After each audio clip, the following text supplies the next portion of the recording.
Howdy, Aaron Boster here. It is almost midnight. It's pretty late Wednesday night or almost very early Thursday morning, and I'm not feeling sleepy. I wanted to jump online and see if anyone else may be here from this global online village and see whether you might want to chit chat about MS. So let me give it a little bit of time. So there's Stefan. Hey, how are you? Portuguese Beauties online. As you jump online, tell me where you're coming in from. I love going through and seeing where everyone's dialing in from. Jesus Lee is on. Anne Marie is joining us. Good evening. Hey, Travis, how are you? Jeff, how are you? Melissa Booth is here. Donna's here. So type in where you're coming in from. Toronto, Canada's in the house. Sacramento, Cleveland, Ohio. What's going on? Utah, Georgia. This is fantastic. Good evening, everyone, or good almost really early morning. Aaron Boster here, the founder of the Boster Center for MS and an MS neurologist in the Midwestern United States. Super excited to jump online with everyone today and answer your questions in an impromptu fashion. If something's on your mind related to MS, MS therapeutics, MS treatments, COVID, or anything alike, hey, John, how are you? Just shout it out and let me know what's on your mind. I've got Lemon Peel Angelfish, who's on from New Zealand. That's pretty awesome. Hey, Jane, how are you? By the way, today's MS Water Challenge is all about coconut water because coconut water is awesome. Pam is on from New Zealand as well. There's a bunch of fun. This is fantastic, guys. So the first question comes in from Carol, and Carol writes, opinion on Tysabri in pandemic. It's a great drug during the pandemic. It doesn't interfere with your ability to mount an immune response if you need vaccinated, and it doesn't increase the risk of more severe COVID. So excellent, high efficacy drug. I'm going to try to answer these quickly, like as they come up, and I don't know how that'll go. Calamity Gal writes, can I have a second bout of bilateral walide? So Calamity, if you get overheated and you have heat sensitivity, it's possible that old lesions can kind of come back out. So when you have a fever with an infection, you can go wall-eyed and then that could get better. But it's not a guarantee that it will happen again. Melissa writes, do you think Mavenclad can be effective for SPMS? Yes, I do. Ashik writes, hi doc, when will MS become boring? So I think it can become boring today with hard work. I think you need to be 5 for 5 in your fight, and it's the best way to become boring. Portuguese Beauty says, at Boster, what do you think about swelling in MS? Not sure what kind of swelling you're talking about. Shadow Blight writes, hello, Dr. Boster. I lost my ability to eat 2 years ago. What can I do to help myself? I would need to know more about what was involved in not being able to eat, if it was a problem with dysphagia or a problem with processing food. Maggie Baker writes in, best diet for MS. I have an entire playlist on my opinion about nutrition in MS, and definitely check that out on this channel right here. Very quickly, my best recommendations for diet is the following. Up your water game. So at least 5 big glasses of water a day, 1 with breakfast, 1 with lunch, 1 with dinner. And then I would add a glass of water between breakfast and lunch, and add a glass of water between lunch and dinner. So you got to up your water game. I would take extra vitamin D3. And so I oftentimes see people take 5,000 international units just as a baseline. And I think it's a good idea to take a multivitamin. Beyond that, I want you to eat real food. So I want you to eat food with ingredients that you can pronounce. So if you look at the package of something and it's got a bunch of ingredients you can't pronounce, that's not real food. Don't eat that. I challenge you not to eat fast food or heavily processed foods or soda. And if you can start to do that, you'd be amazed at the kind of changes that you would see in your energy levels, in your GI system, and your regular bowel movements, and your ability to sleep at night. It would impact cognition, mood. It's really, really very impactful. So that's my opinion.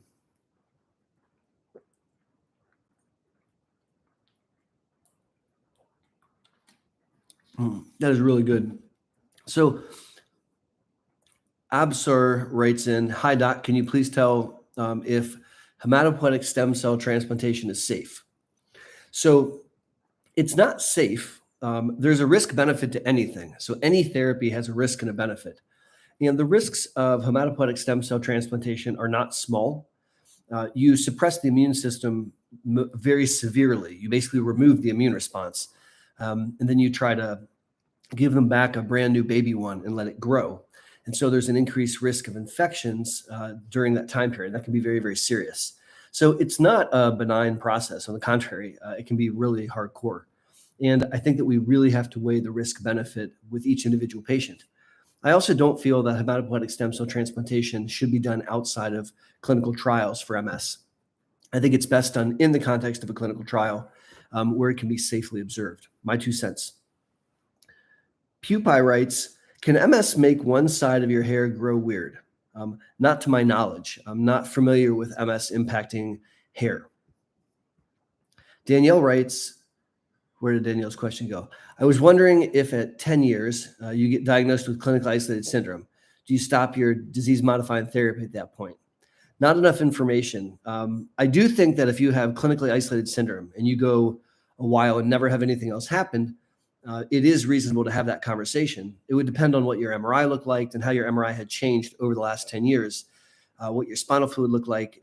There's some things that I would need to know to try to weigh in on that. So Nancy writes in, can one have MS with spinal lesions but no brain lesions? No. So if you think about the diagnostic criteria, you would be really hard pressed to make the MS diagnosis with no brain lesions at all. Now, can there be a predilection for the spinal cord? Yes.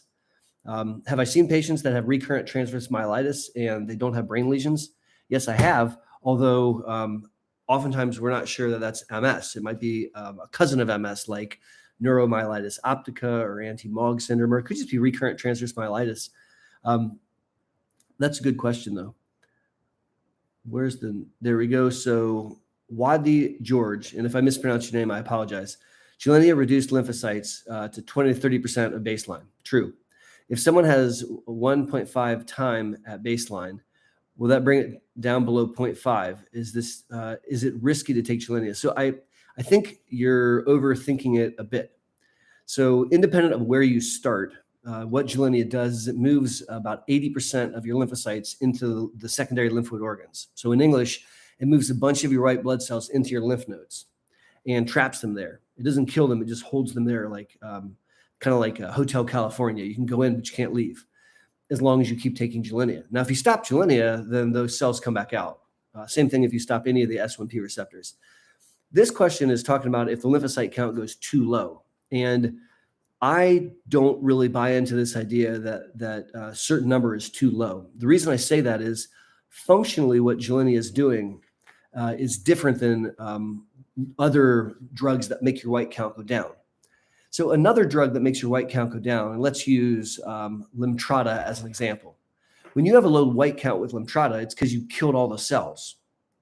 But when you have a low white count with Gilenya or an S1P receptor, it's not because you killed all the cells. You have them all. They're just in a different location. And so I've always struggled when people say, oh, the lymphocyte count went too low with Gilenya or Siponimod or Ozanimod or Posanimod, because it's not really understanding the way that it works. The way that I would make the decision is clinically. So if the person on Gilenya is having recurrent infections, that's not okay. If they're having fungal infections, if they're having toenail infections, recurrent UTIs, some suspicion that there's increased risk for infections, that's when I would take them off and switch them because of a clinical concern, but not because of a certain number. Melinda writes in, Webster Company, West Virginia, is Ocrevus the strongest MS medicine? So I don't think we could say it's the strongest. I think it's definitely in the top 3. It's maybe even probably in the top 2. So Bluthdown writes, question from Central New Jersey. Have you ever had to discontinue Lemtrada for your patients? If so, due to side effects or inefficacy? So the way that you give Lemtrada is you give 5 days in a row, and then you wait a year, and then you give 3 days in a row, and then you don't give it ever again unless they have new disease activity. So answering the question about discontinuing only really comes up if they have breakthrough disease, because if they don't have breakthrough disease, you don't retreat. So there's nothing to discontinue. In fact, the medicine is called discontinuous because you give 5 days, then 3 days, then you're done. So really the question may come into play when someone who's had Lemtrada then has an attack or then has new spots on their MRI. And you have to make a decision. Do I give a third course of Lemtrada, or do I do something else? And that's where I think this question comes into play, because if the experience with Lemtrada was god awful, when it's time to re-up, they're probably not going to pick that. If the experience with Lemtrada was really solid, they had a very, very quiet disease, and now they happen to have breakthrough disease, maybe after some years, then they might choose to re-up. So I think it's a very individualized decision. And I think it really has to do with how the person did on Lemtrada to decide if they do it again. So Cynthia says, wow, that's weird. There's no chat box. That's strange. What else do we have going on here, guys? Shelly writes in, I have claustrophobia and traditional MRI is hard for me. Do you have any experience with the MRIs where you can sit up during the test? So I'm not concerned if you're sitting. I'm concerned about the strength of the MRI machine. So some of those open MRIs are 0.7 Tesla scans, and that's way, way, way too low. You really don't want a scanner that's less than 1.5 T. I do all my scans on 3 T. And the quality of the scanner really matters when you're trying to look at someone's brain. So I would be worried about the quality of those images.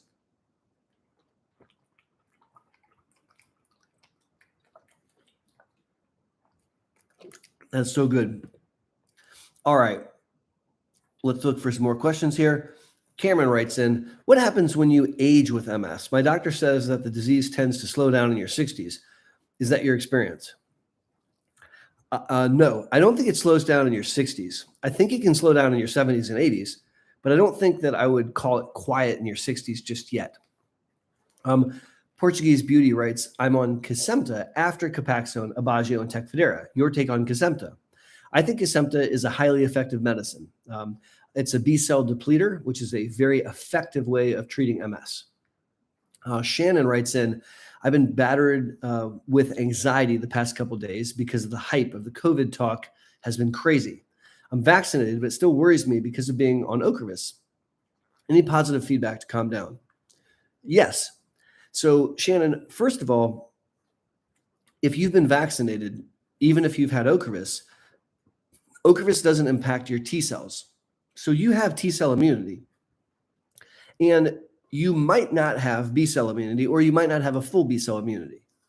Now, we don't actually know yet whether that's enough, having just T cell immunity. It might be enough to fight off COVID. It might not. And we don't know that yet.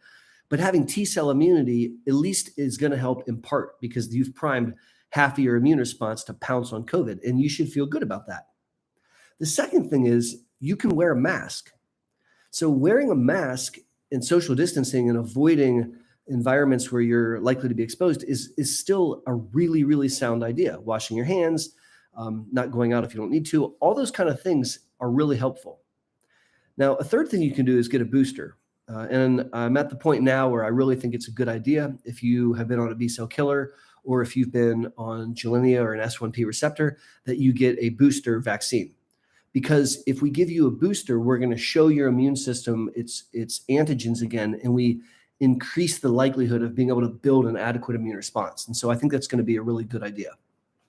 Those are all things that you can do. The other thing to keep in mind is as more and more people in your bubble, in your village, in your physical life get vaccinated, you become safer and safer and safer. And so encouraging those around you who love you to get vaccinated is a really good idea because they're going to protect you. All right, so let's keep looking at questions. Linda is on. Oh, darn it, I just clicked some weird button and I lost my place. Linda, if I can't find your question, I will try to answer it later. I don't know where it went. Oh, well. Let's jump right here. And mostly daydreaming. Are symptoms from SPMS directly related to old lesions? Not necessarily. So secondary progressive MS is a relapsing form of MS, which means you get relapses. So if you have a symptom, particularly if it's a new symptom, particularly if it's new and lasting longer than a day, I would be thinking about a relapse. If you have SPMS, that's presuming that you've had MS, a relapsing form of MS, probably for 10 to 20 years. And so there's also ample opportunity to accrue neurological deficits, unfortunately, over the years. And it could be from old stuff as well. The other thing is that sometimes it can be from something unrelated as you age. And so you could have like a mechanical problem with your knee and it's hurting your leg and making you walk funny, and it's not from MS. So we have to keep a broad mind and think about all the things that it could be. Now it is midnight and there's 102 people on, which is really cool. And there's 22 thumbs up. So do me a favor, guys. If you like what we're doing, if you're enjoying this chit chat, give it a thumbs up. You can go down below the live stream area and click the thumbs up button. And that helps the YouTube analytics and lets me know that you're digging what we're doing. So let's see if we can get that thumbs up above 100. That would be really, really cool. So next question from Donna Bolt. Do we ever feel normal again? I miss my life. What's the new normal isn't normal at all. So Donna, I don't know if you're talking about MS diagnosis or if you're talking about the COVID viral pandemic. If you're talking about MS, it's been my observation that particularly when you're newly diagnosed, it's pretty tumultuous. And it takes people on average about 2 years to become comfortable with their own disease process. Generally speaking, my patients, after working with me for 2 years, are pretty comfortable in their own skin. It's true that MS is a moving target, and the natural history of MS is it gets worse as you move forward. Now, we try to intervene with medicines and therapies and other interventions, but you're right that sometimes the normal has to become a new normal. And I always like to bring up the important concept, at least in my mind, about allowing yourself to grieve. So when you lose a function, whether that be the ability to wear high-heeled shoes or the ability to work a full-time job or whatever it may be, I think it's appropriate and actually necessary that you mourn that you grieve that. So I've grieved the loss of high-heeled shoes with patients before because that sucks. Because they really liked wearing high-heeled shoes and they owned a bunch of them and they said they were really cool, and then they couldn't do that anymore. And that's part of, I think, moving forward, like accepting what's going on. Now, at the same time that we're going to grieve small losses, we're also going to celebrate small victories. So if it's really hard generally to traverse the entire length of the driveway, and normally you would need to take a break and you complete it, that's a reason to celebrate. Now, it doesn't have to be a huge celebration with a parade, but you can at least celebrate the fact that you were able to do that, and that's awesome. And I really think it's important as we live our very best lives despite having MS, that we grieve loss even if it's small, and that we celebrate wins even if they're little. And I think that's a very helpful tool in adjusting to changes in the new normal that can occur. Now, if you're talking about the COVID pandemic, you're right. Things are very different, and they're not going to be the way they were pre-pandemic. They're not going to be the same because I think that COVID is likely to become endemic, where it's constantly with us, like influenza is endemic. And I think it's changed. It's changed a lot of aspects of life. It's changed all of human resources, and HR for decades and decades said you can't ever work from home, and they were wrong. It's changed medicine. I do 2/3 of my visits on telemedicine now. It's changed our understanding of almost all aspects of life. It's also created this global mental health crisis, and people are agoraphobic and they have massive anxiety. And I've done more treatment for refractory depression and anxiety than I have in my entire career these past like 18 some months. So I think that there's a lot that we're going to still get acclimated to. That was a good question. Sorry if I was a little long-winded. So the next question, I just take my Ocrevus dosage 2 or 3 weeks ago, but for regulation issues, I have to take corona vaccine. And my doctor told me I will not get a benefit from it. And I can use it 2 weeks before my next Ocrevus. So if you're allowed to wait before your next Ocrevus, it probably increases the likelihood that the vaccine will take. So that's true. If you don't have a choice and you take it, I don't think it's going to do nothing, but it may not help you build a B cell response. You may still build a T cell response. In fact, we would expect you to. Now, the gazillion-dollar question is that enough? And today we don't know the answer to that question yet. So Michelle writes, can Sjogren's be an MS mimic? Yeah, Sjogren's can cause a transverse myelitis, and that can mimic MS. Lisa writes in, are there any MS meds for those with advanced PPMS? Yes. So I still believe that using a B-cell depleter like Ocrevus is very helpful in PPMS, and it doesn't have to be in the early stages. Someone in a wheelchair still wants to use their hands. Someone in a wheelchair still wants to be able to think clearly, and that drug can maintain those functions longer for sure. So what else do we have? Right. Neil O'Neill writes in, hi, Dr. Boster. Patrick from Fort Collins, hey, how you doing? MS Meli writes, let's see, it's 4:53 here in the UK, and have MS on ocrelizumab trial. My neurologist recommended your videos. That's cool. Well, thank you very much, and please thank your neurologist. When I started this YouTube channel, I never thought that people from all over the world would watch it, or that MS doctors would recommend it, or that so many people would give me feedback that it helped them. And I think that's really awesome. So thank you, all of you. It makes me feel really, really good, and I really appreciate the feedback. Jesus Leo writes, if I got a second COVID vaccine dose a month before starting my first DMT ever, will I build the same protection as healthy people? I'm on Kesimpta. Yeah, you should. Absolutely. And taking Kesimpta won't reverse that. Scott writes, hey, Dr. B. Well, hello, Scott. Eric writes, the talk you gave describing MS as potholes in the road, where you detailed the leaky pool model, really helped me understand. Well, thank you, Eric. I haven't thought about the analogy of potholes for a long time. That's cool. I haven't used that analogy in a long time. So thank you for reminding me of that. I try to use analogies when talking to folks to help them understand these concepts, because some of the concepts are unusual and weird. But if you can understand it, or at least understand it from some level, I think it improves your ability to participate in your own care. And I think that's a really important thing. So thank you for saying that. Lorne writes, hey, Dr. B, when there's been a breakthrough disease on 6-weekly Tysabri, is moving to 4-weekly more effective? So we studied this. In fact, there was a paper that came out like last week confirming that in groups, it doesn't matter if you go every 4 weeks or every 6 weeks. In groups, it seems like the relapse rate's about the same, like almost identical. But you're not a groups, you're one individual human. And maybe for you, you're unbinding your receptors at 6 weeks. And so maybe it'd be better to go 4. I think just off the cuff, if that happened in my clinic, I would recommend that we do a couple things. I would want to check neutralizing antibodies for Tysabri to make sure that the drug was still biologically active. And if it was, then I would probably want to go back to every 4 weeks if the patient was willing, and see if that controlled their disease better.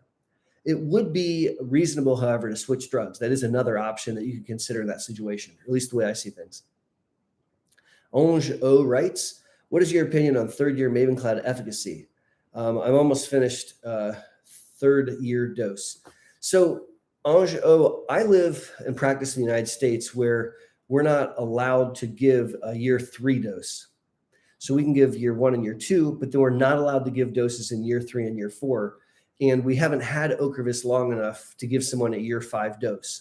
So I have no experience in that situation. Now, conceptually, I think it makes a lot of sense. I think it's a good idea, because what you're doing is microinduction.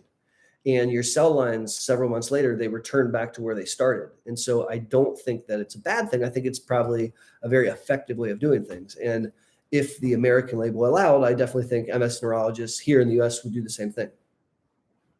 So Clement writes, Dr. Boster, is there anything in the pipeline for PPMS? My neuro has ceased my Ocrevus, and I'm in limbo waiting to see if there's any other treatment. So Clement, yes. Right now, we're involved in a clinical trial studying a medicine called telabrutinib, which is a funny name. And it's a BTK inhibitor. And we're studying it in a population with relapsing MS. And we're doing a separate trial in primary progressive MS. And we actually have 2 of our patients at the Boster Center that are in the trial right now, which is really exciting. And there's 1 or 2 other folks with PPMS that are soon to join the trial. And so that's a really exciting molecule. Among other things, it doesn't seem to increase risk of infection, which is awesome. And it's a pill, which is pretty cool. And so more to come. But yeah, that clinical trial is well underway, and we're really proud to be participating in it. So Sarah Jane 0512 writes, Ocrevus Facebook message boards have a lot of people talking about having no antibodies after COVID vaccine. Sounds like many people are taking another vaccine with some without a doctor, dangerous. I didn't understand the end of the question. I think what you're saying is people with MS on Ocra are concerned they're not making antibodies, and so they're seeking a third vaccine or a booster shot. And I think that's a great idea, personally. Scott writes, how many rounds of Lemtrada is the max? I've had 3 rounds. So there isn't actually like a max. Like there's a rule where you're not allowed to have beyond a certain number. I have given people 4 courses. I have never given someone a 5th course. Would I be diametrically opposed to it? Not under the right circumstances. I would not be giving someone like, if they needed Lemtrada year 1 and year 2, and then they needed it in year 3, and they needed it in year 4, I'm not sure that I would then re-up in year 5. I think I might think about another option. But it's not a rule. So you are allowed to go on. I've given a lot of 3rd rounds of Lemtrada. And in some ways, I think that maybe giving 3 rounds is a really good idea. Cameron writes in, what happens when you age with MS? Oh, we answered that question, I think, already. Portuguese Beauty, I'm on Kesimpta. Okay, so I must have seen these questions earlier. Sorry, guys. I am not good at following questions. So Jeannie Beat writes, hello, Dr. Boster. I'm so scared of starting a DMT. Doc suggests Ocrevus. Well, I have to take it forever. I worry about the long-term effects. Jeannie, I'm much more scared of untreated multiple sclerosis than I am of Ocrevus. So Ocrevus is an MS drug with very known and very, in my opinion, tolerable side effects. And we've given 200,000 people Ocrevus. And the parent compound, Rituxan, has been used for a very long time. I've had patients on for over a decade. So I'm not worried about the long-term effects. I am worried about the long-term effects of untreated MS. That terrifies me. And if you think about, Jeannie, the you in 30 years, she might be really pissed off at you right now for not considering taking a DMT now, because she may be neurologically disabled and she can't do anything about it. She needs you to do something about it, her younger self. So I personally think that the risk of untreated or undertreated MS is a much, much larger concern, like way, way, way bigger concern than the potential side effects of a medicine like Ocrevus. Just my 2 cents. So Calico45 writes, how's Mazent? Anybody with MS should not be getting the vaccine. Wait, what are you saying? So I'm not sure that I'm going to read that or that anyone else will read that. So let's see.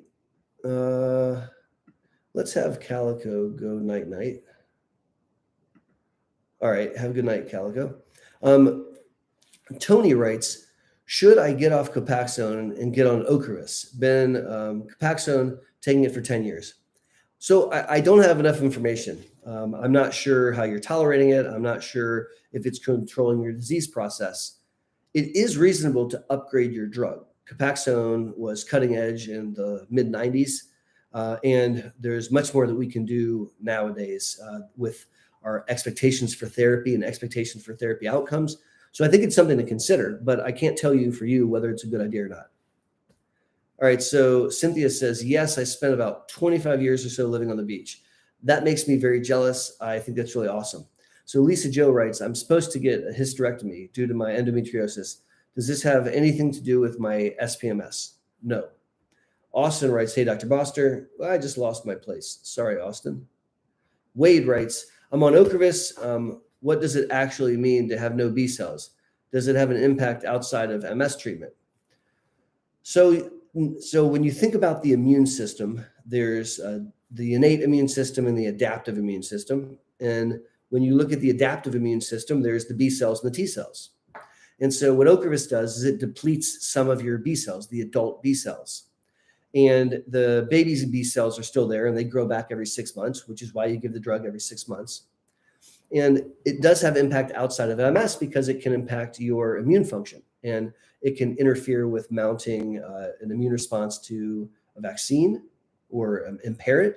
It can increase the risk of an infection. So it can do things outside of just treating MS. It's a very, very effective medicine to manage MS. Sonia Jackson writes, I have a very bad response to Aubagio. My cognitive ability, memory, pain, stiffness, inability to speak for formed words had to had to do the washout. Have you had any experience with this? I've never had someone report an experience like that with Aubagio.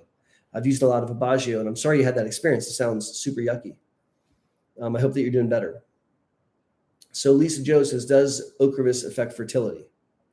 I would not want you to become pregnant on Ocrevus. That's not a recommendation I would give.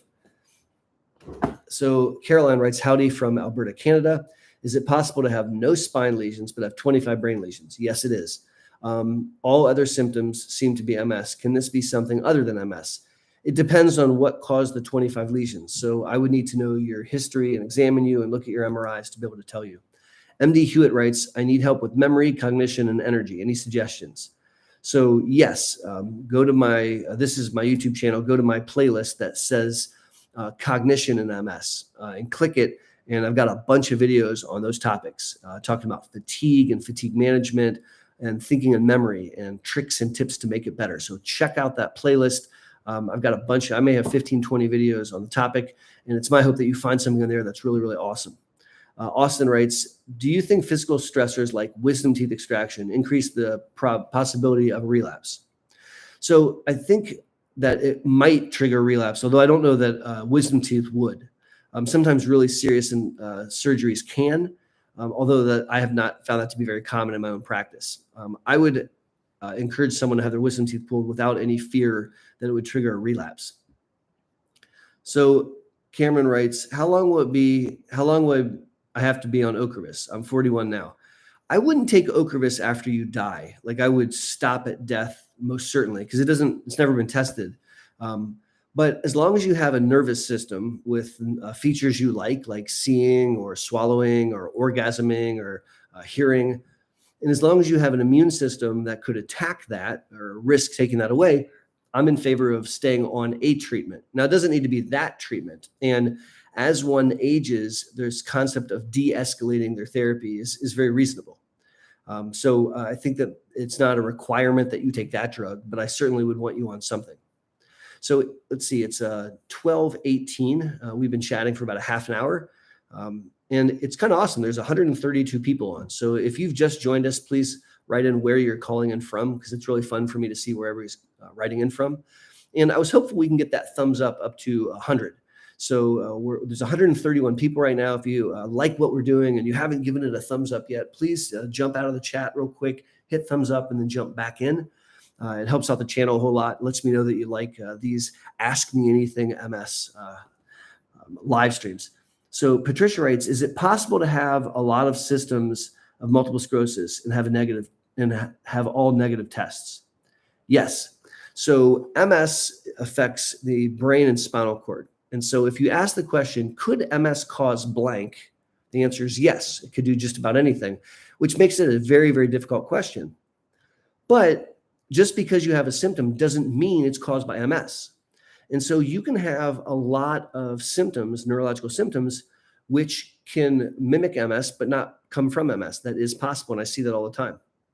Harley writes in writing from Indiana, originally from Ontario, Canada. Would like to know your thoughts on Kesimpta. Kesimpta is a highly effective MS medicine. It's a B-cell depleter in the same class as Ocrevus and Rituxan. And there's some others that are coming too. And it's a highly effective therapy. It's a shot that someone gives themselves about once a month. Amy Welsh, hi doc, just joined from New Philly. Hey, how are you? So Terry is calling in from Fort Worth, Texas. I have family that grew up in Fort Worth, Texas, and I used to visit them when I was a kid. My family would always send me out there in the summer. I can tell you that Fort Worth, Texas in the summer is amazingly hot. Peter writes, Doctor, I'm calling from Washington. I think you're hilarious. That's really nice of you. Thank you very much. So let's see. What else do we have cooking here? How long for a wait after vaccine tetanus and HPV before starting Gilenya?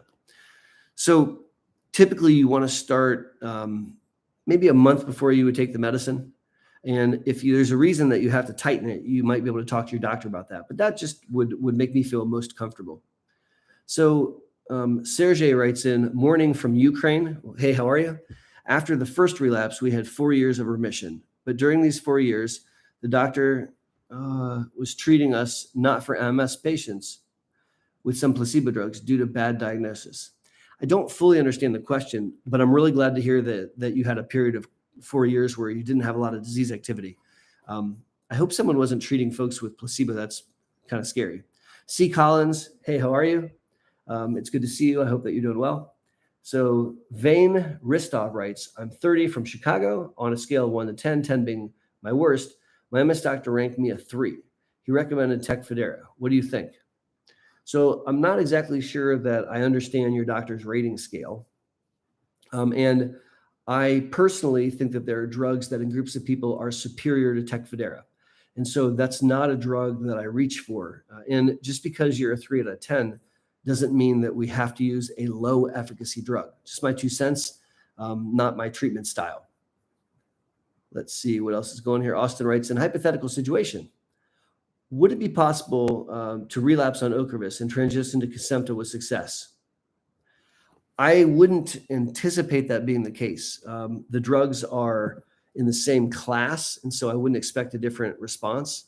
And I don't consider Kesimpta to be a higher dose than Ocrevus. So I would not expect that to be the case. Folks writing in from Ohio, from Argentina, that's really cool. Sandy says tremors, ugh, absolutely, ugh is right. Lizzie writes in, how do you feel about Adderall for fatigue? I think Adderall is extremely effective for fatigue. I think Adderall is, there's a risk of dependence and tolerance, and the medicine is one of the most abused medicines on college campuses here in the United States. So it's a difficult drug. It's also a scheduled drug. So Lisa writes in, do some doctors push, I don't know why Lisa's saying that. Here, let's not include that comment. Jennifer Smith writes, MS is sinking my battleship in my pocket, not being able to afford my Tecfidera.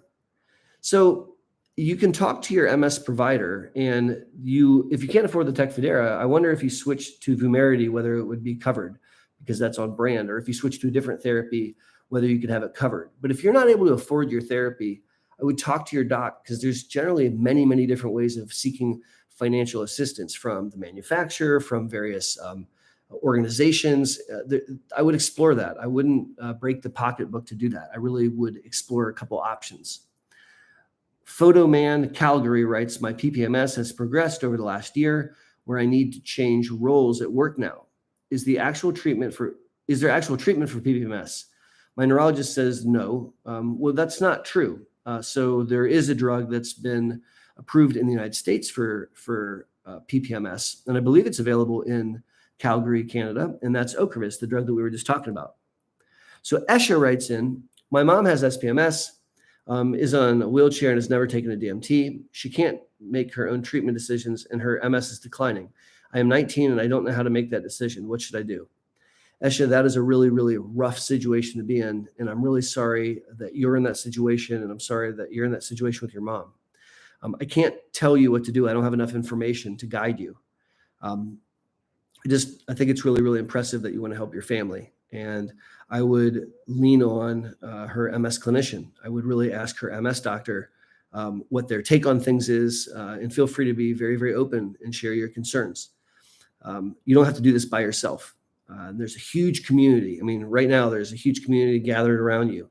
And you can go to places like My MS Teams and find thousands and thousands of people impacted by MS, including young folks, including care partners and family members. So you're not by yourself. Jennifer writes in, are you hopeful for stem cells to be a cure? No, I do not think stem cells would be a cure. Tiffany writes in, see you next week. Tiffany, that sounds awesome. Blessed RN says, hola from North Shore, 6 hours earlier here. That's cool. Well, hello into the future. So Ahmed writes in, is Lemtrada worth trying if no recent activity on brain scan? Again, not enough information. Lemtrada is, in my opinion, one of the most effective medicine that exists for MS. So is it worth trying? It may be. It depends on kind of what's going on and what the situation is. So Lisa writes in, can you discuss mental health issues in advanced PPMS? 27 years since diagnosis, paralyzed from the waist down, much more. He's in denial and angry. So yeah, that's a really important topic. And there's a lot of information to unpack in that small question. So for starters, people impacted by MS are twice as likely to experience a bout of depression or anxiety as compared to the general population. And I think that makes a lot of sense. I think immunologically, there's an imbalance and there's a lot of inflammation going on in the brain. I think there's imbalances in neurotransmitters that set you up neurochemically to be depressed. I also think not knowing when you wake up whether you're going to have all your functions is depressing. And so I think the first thing that we have to recognize is people impacted by MS are very likely to experience depression.